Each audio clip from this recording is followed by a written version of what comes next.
Hello everyone and welcome to another video here on the Cycling Day in Extra channel, and we continue our voyage into the Giro d'Italia 2025, and today is stage 16. Stage 16 is an absolutely incredible stage, marked as a 5-star stage by the organizers, 203 kilometers long and an altitude gain of 4,900 meters with 4 categorized climbs in total, with the least one being a Cat 2. The stage starts from Passo sul Brenta and finishes up the San Valentino. And before that, there are a significant amount of climbs that the riders will have to tackle. The partenza takes place in the Passo sul Brenta with an elevation gain of only 34 meters, a town with a limited direct cycling history, its main connection being the birthplace of 2 former cyclists over a century ago. The opening 63.5 kilometers are virtually flat, as indicated by the low elevation profile, allowing for early breakaway moves potentially to do something before we get the intermediate sprint coming 39 kilometers into the stage. After that point, the road continues to rise, and 65.5 kilometers into the stage, this is where we have the start of the first categorized climb. This climb is 12.9 kilometers long, averaging 4.6% and kicks up to 10% as well. The top of the climb isn't reached at 75.3 kilometers. It continues up to La Frieca, which has a bit more elevation, taking the riders up to 113 meters in total, and the riders will then descend down and immediately have the next categorized climb as well. They go from Trento, 103.1 kilometers into the stage. We do have tunnels as well for the riders to go through, but the climb here is 10.1 kilometers long at 7.6%, and it kicks up to 13% in parts and finishes up the Candria. This climb here should be nothing too troubling for the peloton, but it will just add to that level of fatigue that they have endured through the other climbs, and certainly could be a challenge for many of these more unexperienced riders as well. But it is the second categorized climb of the day.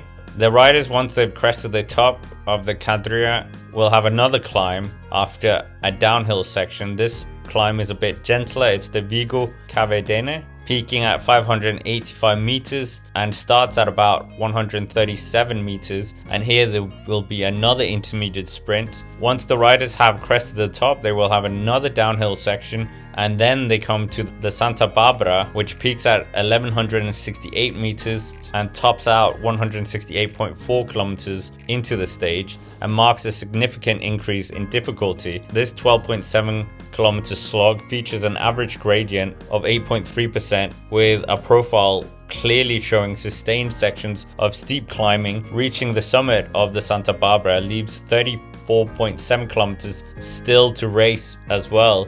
The Santa Barbara climb also has a max gradient of 14%, and it was last used in 2023 when it was Ben Healy who first crested this. Almost half of this remaining distance is downhill, leading the riders to the foot of the Santuario di Brectona, to the foot of the Monte Bondon, finishing at 1315 meters up the San Valentino climb. Once the riders have topped out of the Santa Barbara, they will have almost a 20-kilometer descent before they get into Muri. Muri is also the foot of where the final climb, the Santa Valentino, starts as well. The climb from Muri starts out with 7.3 kilometers at a relatively easy 6.7%, but of course the riders have been enduring a lot of climbing until this point. Then they have a bit of a downhill section, or a plateau if you will, of 1.3%, and then the riders about 2 kilometers later kick up again, and this is where we get the hardest part, the 14% section, and this section is the hardest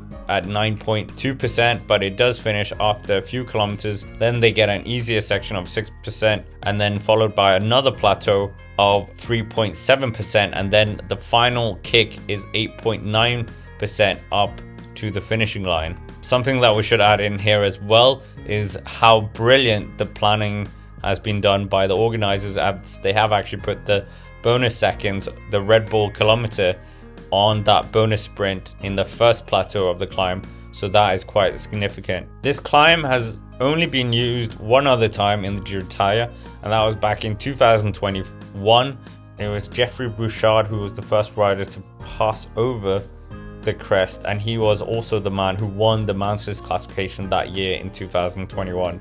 So a bit of history with this climb, but not a lot in the Giro d'Italia.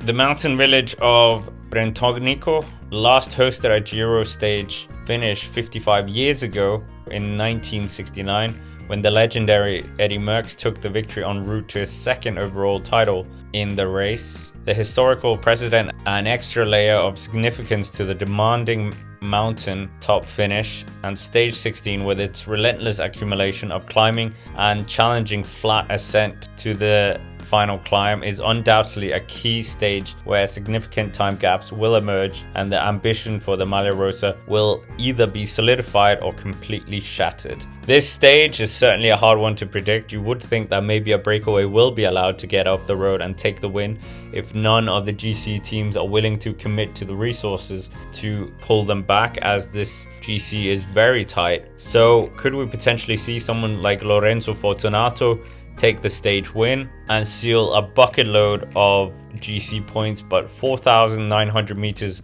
of climbing is absolutely the queen stage of this year's Giro d'Italia, and very significant indeed. Other riders that could potentially be in the mix if it is a breakaway, I mean, Georg Steinhauser, if he did anything like he did last year, would be very significant as well for him. Nairo Quintana would definitely be trying to do something as well. Romain Bardet, if he is feeling it, could try it. But if we are looking towards the GC guys, it is the likes of Juan Ayuso, Isaac Del Toro, or even Richard Carapaz who could really make this day count. And Antonio Tiberi, if he is feeling better after that crash on stage 14, would definitely like to do something here as well, or even Primoz Roglic, but I am a bit worried about Primoz on this stage. Anyways, with that is basically it for this video. Make sure to hit the like button, subscribe to the channel if you haven't already, and let me know down below who you think is going to be winning the stage here on stage 16. Is this the queen stage? I think so. But until next time, thank you for watching, and I will see you around.